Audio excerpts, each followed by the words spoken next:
Ok, donc exercice 2 du TCA cette fois. C'est de la géométrie. Alors on considère un triangle, je vais faire la figure pour que ce soit plus clair, ABC qui est rectangle en C. On va mettre A, B. Avec l'angle BAC qui mesure pi sur 3, donc 60 degrés. On va mettre en degrés parce qu'on est, on est meilleur comme ça. C'est horrible. Quoi? Bon, Si tu veux, on est en radio. Ouais, c'est bon. Mais c'est plus simple un peu pour les cosinus. Si tu veux. Pi sur 3. Il dit ça parce qu'il a appris les valeurs du cosinus par cœur et en radian et pas en degrés. Du coup, on dispose sur le côté AB d'un point D tel que AD, ici AD est égal à 1. On va mettre, on le met au hasard hein, parce que c'est une figure qui n'est pas à échelle, bien entendu. Et dans le projet orthogonal E sur AC, voilà, E sur AC, vérifie EC est égal à 1. Et sur le segment AC. Voilà.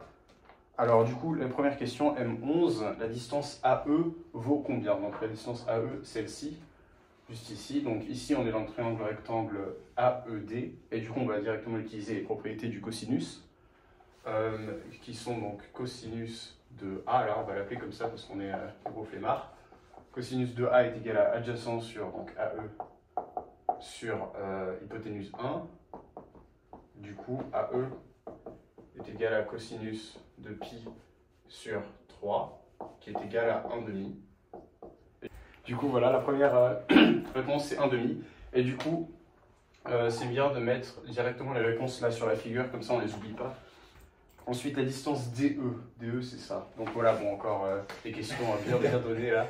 Donc, ED, bon, si vous ne savez pas, c'est le théorème de Pythagore ici, dans AED, bien évidemment. C'est donc 1 plus 1 quart, 1,5 au carré, quoi. Oula, c'est bon. Ah oui, bon. Pardon. Oula. 1 moins 1 quart, racine de 3 sur 2. Et comme par hasard, hop, bam, racine de 3 sur 2. Vous en faites pas, j'ai pas fait cette erreur. C'est juste parce qu'il y a la présence oppressive de Pierre à côté de moi. Voilà, racine de 3 sur 2. Ensuite, qu'est-ce qu'on a? L'angle ABC. Du coup, cet angle juste ici, on va le mettre dans une autre couleur pour le reconnaître. Comme Black Pen, Red Pen là. Du coup, cet angle juste ici, donc comment on peut... Ah bah tiens, c'est un triangle rectangle, 60 degrés, 30 degrés, donc voilà, pi sur 6. Comme par hasard, c'est une des réponses. Donc là déjà, on est confiant. On a fait 3 questions en 1 seconde, c'est pas mal. Ensuite, DB, la distance DB, juste ici. D'accord, donc ici, on a la valeur de AC. AC, de distance là, pardon, c'est 3,5. On a cet angle, on a celui-là aussi, donc c'est parfait. On veut calculer quoi déjà? DB? DB, ok, donc ce qu'on va faire, c'est qu'on va calculer la longueur AB et ensuite on va soustraire 1 pour trouver DB.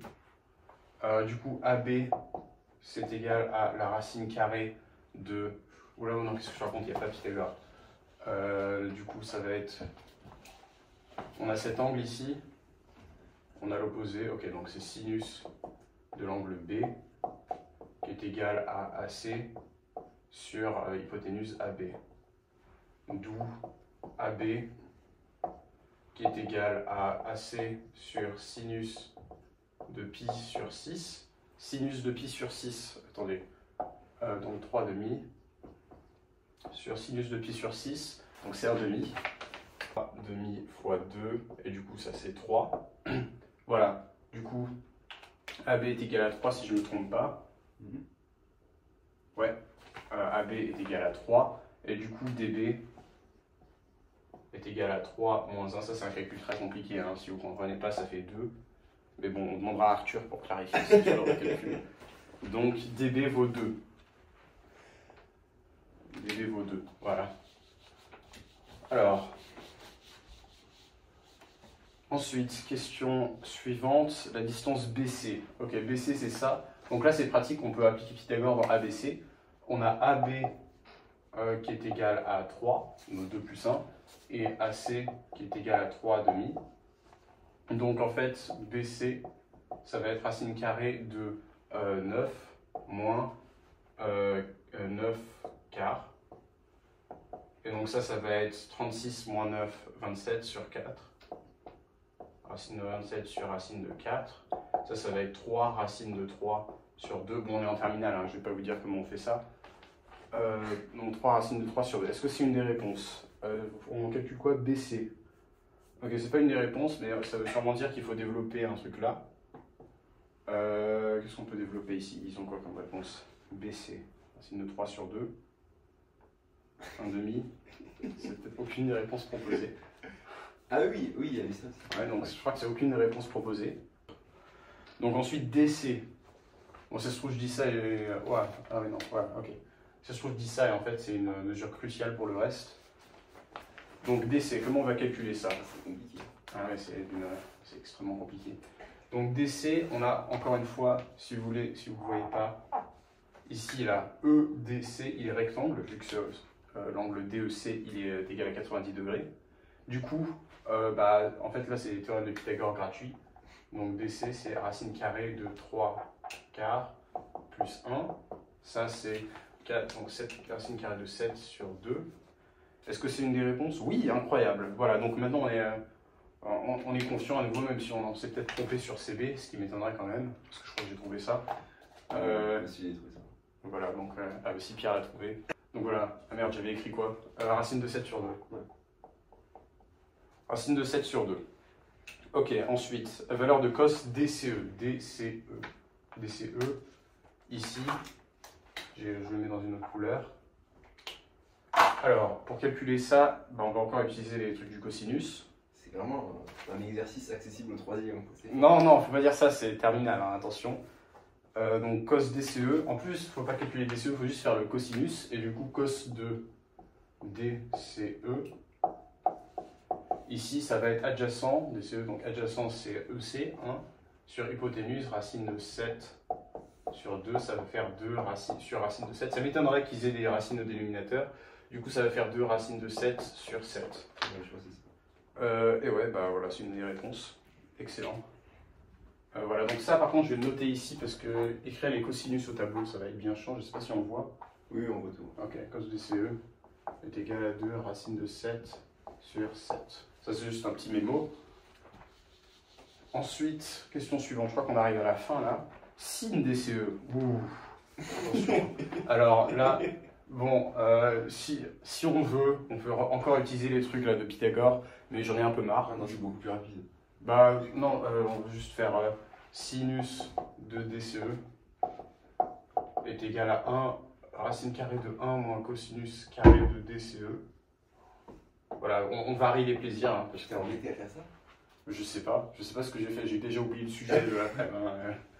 Donc c'est racine carrée de 1 moins, ça c'est 4 fois 7, 28 14 sur 49. Hop, et ça va faire 49 moins 28. Moins 28 sur 49. Est-ce que vous voulez qu'on pose l'addition? C'est parce que c'est très compliqué. Ça fait 21 sur 29. Ah oui, ouais, c'est très chiant. En fait, je crois que j'ai pas fait ça. J'ai juste fait le truc de Golemon là. Oh, putain, c'est chiant. Hein. C'est racine de 21 sur 7. Ah ok. Donc racine de 7, racine de 3 sur racine de 7 au carré. Ça fait racine de 3 septième. Est-ce que c'est proposé? Ah merde, la valeur proposée la plus proche de sin DCE. Ok, donc on a racine de 3 sur 7. On va faire des encadrements, hein, comme on est des Golemons. Donc 3 septièmes, c'est compris entre 4 septièmes. Je sais que c'est un peu dur à comprendre, et 2 septièmes. Je sais pas si c'est un peu trop poussé. T'as les valeurs de 2 septièmes et 1 septième? Pose pas trop de questions. Du coup, on met la racine carrée, hop, bam, croissance de la fonction racine carrée. 3 septièmes. Alors, et du coup, ça va faire inférieur à 1 demi. Inférieur à 1 demi. Et du coup, 0,4 je dirais, parce que là, je fais un peu au pif, entre guillemets, mais pas trop, parce que c'est pas du tout que j'ai vérifié hier à la calculatrice en sortant des preuves. Hein. Mais. Ouais, je crois que c'est ça. Hein. Parce que du coup, on a la racine de 3 septièmes, c'est 0,4. Normalement, parce que. Ah non, je sais pas forcément peut-être, parce que 3 septièmes c'est juste inférieur à. Non, qu'est-ce que je raconte? C'est juste inférieur à 1 demi. On a 1 demi, 3 septièmes, juste ici. Et du coup, si on met la racine carrée, ça va être inférieur à 1 quart en fait. Du coup, plutôt, voilà, il n'y a pas peut-être 0,3. Bon, on va voir la calculatrice et voilà, c'est le raisonnement qu'il faut suivre. J'ai réfléchi de tête là pendant que je regarde la question suivante, mais normalement ça devrait être une des réponses proposées parce qu'il y en a pas énorme. Qu'est-ce que je raconte? Oui, C'est combien? Ça fait 0,65. 0,65, ouais, je crois que c'est ce que j'ai mis. C'est énorme. Ouais, c'est 0,7, ouais, c'est ce que j'avais mis, c'est ce que j'avais mis. Ensuite, justifier. L'avantage de tout faire en vidéo, on n'a pas besoin de faire des petits horaires. C'est incroyable. Quel intervalle contient la mesure de l'angle BDC? Mais bon, on va faire le truc du bourrin là par élimination. Donc, est-ce que ça peut faire est-ce que ça peut être plus grand que pi sur 2? De prime abord, oui. Ah non, non. Bon, je sais pas de prime abord. Bon. Ok, d'abord, ton schéma n'est pas à l'échelle. Ouais, mais c'est ça le problème. On a éliminé un intervalle. Tu as fait l'exercice. Mais j'ai pas fait celui-là. J'ai vu dernière question, quel intervalle? Intervalle en géométrie, j'ai skip. Qu'est-ce que j'en ai à foutre des intervalles en géométrie? C'est des questions là, qui rapportent genre 0,5 de plus. Et vous avez vu le temps, il y a sûrement une astuce là de gros tarés. Qu'est-ce qu'on peut faire? C'est quoi ton angle en radian, tu sais pas? Ah, j'ai une intuition. On va faire projeté orthogonale de D sur CB. On va l'appeler Golemont. G Golemont, voilà. Et ensuite, on a un triangle rectangle. Et on va utiliser Pythagore comme des énormes chiens. Qu'est-ce que tu veux faire? Et du coup, t'as la valeur de l'angle. Non, mais pose pas trop de questions. On va faire dans ce triangle rectangle, puis ce triangle rectangle, et on va additionner. Voilà. Donc, comme vous l'avez vu, c'est une question à ne pas faire en fait. Ils auraient pu marquer ne faites pas cette question. Ça aurait fallu la même chose. De toute façon, ils vous donnent 15 points, donc ça sert à rien. Les Golemont là qui se sont enfourés à faire ça, force à vous, hein, vraiment. Du coup, on veut calculer Golemont DB. Alors, Golemont DB, ça va faire pi sur 3. Incroyable, c'est incroyable ça. Et ensuite, A, DCE. On avait dit 2,73 hein, pour DCE. Ça aide hein, en fait, DCE c'est très bien. C'est chiant là. Je fais pas de pi sur 2. Attends, non, on va faire. Qu'est-ce qu'on va faire Ah, mais attends, ouais. Non, on va essayer de faire ça de tête, légitimement.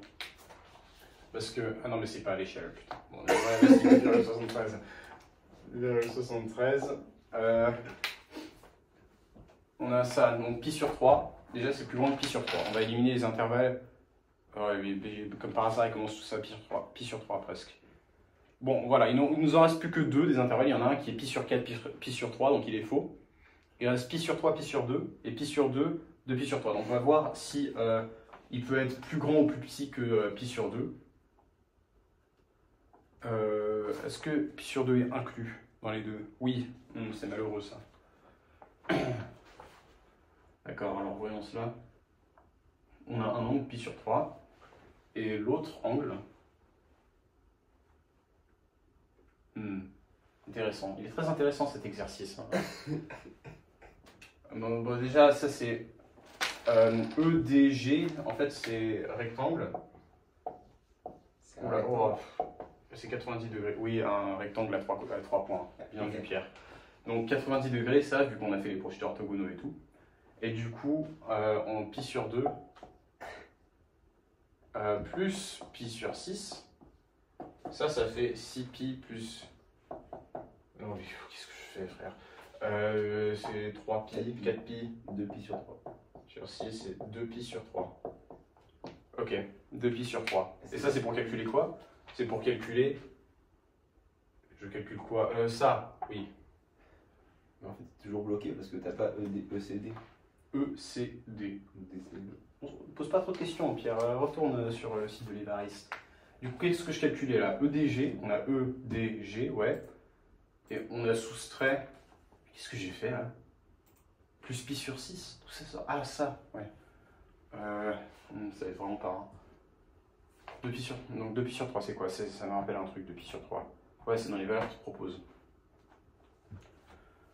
Est-ce que. Si. On va faire une supposition. On va dire que l'angle là, celui-là, il fait 2pi sur 3. Tout ça, ça fait 2pi sur 3. Si CDB est égal à 2pi sur 3.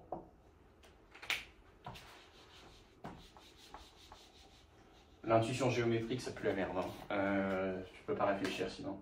CDB, CDB, ça fait 2 pi sur 3. On va supposer ça.